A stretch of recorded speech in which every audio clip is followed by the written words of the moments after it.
Essa dica é pra você aí que tá me ouvindo e que fica querendo aí me assistir, mas lavar o prato ao mesmo tempo e fazer alguma outra coisa. Eu acho melhor você pensar isso aí.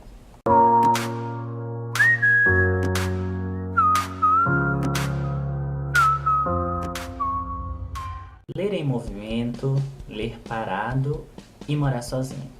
Ler em movimento não no sentido de você andar e ler. Ler em movimento no sentido de que você está a caminho de algo ou entre uma atividade e outra e começa a ler. Ler parado não significa necessariamente que você esteja sentado num lugar, mas ler no sentido estático quando você não tem mais nada para fazer e resolve sentar só para isso. Ler como se fosse estudar. E morar sozinho eu não preciso nem falar nada, né? Essa já é a segunda vez que eu acabo vivendo, morando sozinho, e eu percebi que tem uma diferença, igual quando a gente tá de férias ou quando a gente tá em alguma atividade. Já perceberam enquanto a gente tem um dia super corrido com atividades de manhã, de tarde, de noite, mas que a gente tem que se transportar para algum lugar? Não sei se acontece com vocês, mas comigo, por exemplo, eu acabo lendo mais nessas ocasiões, onde eu tenho que fazer várias coisas, me transportar de um lugar para outro, do que se eu tivesse o dia inteiro para ler.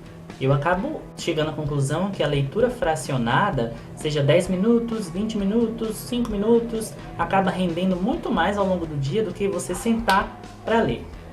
O que acontece? Quando você estuda, né, ou digamos agora seu trabalho, você fica super desgastado, mesmo que seu trabalho não envolva leitura sucessiva. Você fica cansado, o cérebro cansa, e quando você chega, simplesmente, se você mora sozinho, você tem que fazer suas próprias coisas, e quando você finalmente decide ler, você está super cansado e não quer que seu cérebro trabalhe, porque seu cérebro já trabalhou 24 horas, vamos dizer, 24 menos 8, 9 fora 1, 12 horas por dia. Então, a única coisa que você quer fazer, digamos, ou você assiste televisão, né, que eu sempre costumo dizer que toda vez que você assiste 1 hora de televisão, muitos dos seus neurônios param de funcionar, você acaba vendo sua própria programação. E você não quer pensar, você quer que a notícia chegue até você já digerida, que é o que acontece nos seriados, nos filmes e coisa parecida. Eu acredito que a correria, né, a ideia que a gente não tem tempo para fazer algo, nos pressiona justamente ao contrário, ao fazer.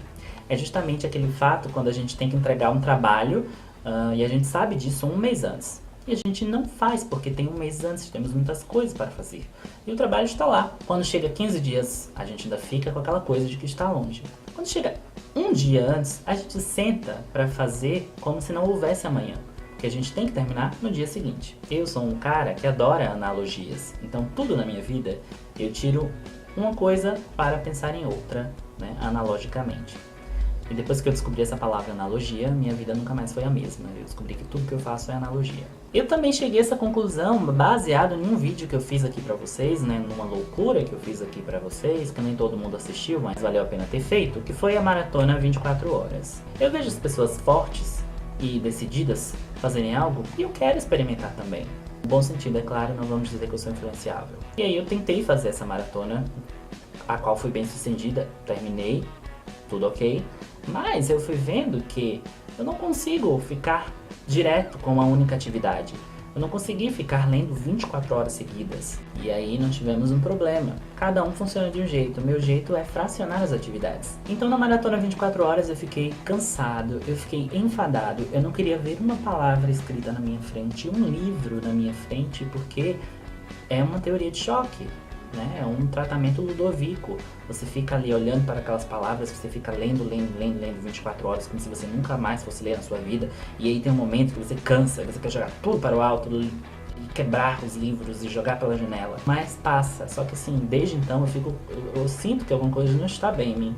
Eu sinto que não estou legal. Fiquei traumatizado com essa história de ler assim tanto tempo seguido. Tanto é que no início do ano eu consegui ler mais coisas, porque eu já sabia que eu iria acabar me mudando, ia morar sozinho. Então eu rendi muito mais, porque o fato de você ter pessoas ao redor e você ler sabendo que é prazer, que você tem outras opções para fazer, é uma coisa. Mas quando você vive sozinho e você tem que ler, bate aquele negócio, aquela solidão, que você, tipo, tem pratos para lavar, você tem comida para fazer, você tem roupas para lavar, e é um trabalho que não acaba nunca. O trabalho mais cansativo que tem é da dona de casa e do dono de casa e de pessoas que moram sozinho. Então sobra pouco tempo para a leitura. E o que sobra, a gente está tão cansado que a gente acaba assistindo. Isso geralmente vai acontecer. E isso é um dos principais motivos que está me fazendo ler menos nos últimos meses. Então músicas podem aumentar o rendimento. Eu percebo isso, assim, músicas que você conhece, músicas desconhecidas, de preferência músicas que não tenham letra. Porque senão você pode querer parar de ler para começar a cantar. Isso não é legal. Daí você tem que pegar músicas ambientes, músicas relaxantes, não tão relaxantes assim, não a ponto de você deitar e saber que 1 minuto depois você vai dormir. Uma música assim mais alegre, mas não tão alegre assim a ponto de você querer dançar. Então até uma opção de música é um fato complicado na vida da pessoa. Mas o que a gente pode chegar à conclusão é essa, que quanto mais tempo livre você tem, menos sobra tempo para ler. Quanto mais atividades você tem e quanto menos tempo o seu cérebro encara que você tem, é quanto maior sua leitura vai ser. Esse vídeo é meio que uma forma da gente conversar sobre essas duas modalidades de leitura, uma forma de dar um esclarecimento sobre meu ritmo de leitura e o que está acontecendo na minha vida nesse período. Eu queria saber de vocês que moram sozinhos ou que não moram sozinhos, vocês que já tiveram a oportunidade de ler durante a tribulação do dia a dia e de ter um tempo só para leitura, como é que vocês fazem isso? Nas férias vocês acham que leem mais? Ou quando vocês param para analisar, vocês acabam lendo a mesma coisa, porque vocês têm muito tempo livre, então você pode ler daqui a meia hora, e aí você sempre tem uma coisa para fazer, e a internet te distrai, e você acaba lendo a mesma quantidade do que se você estivesse fazendo alguma outra coisa. Eu já pensei uma vez que seria melhor eu ir de ônibus do que andar de carro, porque se eu andasse de carro, eu teria que dirigir, e se eu dirigisse, eu não teria como ler. Então eu ficava pensando, meu Deus, eu preciso ir de ônibus porque uma pessoa vai me levar e essa pessoa não vai conversar comigo. E eu vou poder ler mais. Então, 20 minutos para ir, 20 minutos para voltar. Mais uma pausinha ali no almoço, eu vou conseguir ler muito. Mas, se você tem uma pessoa que te transporta, essa pessoa provavelmente vai conversar com você.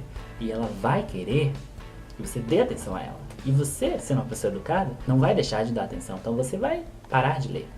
É um fato complicado na nossa vida.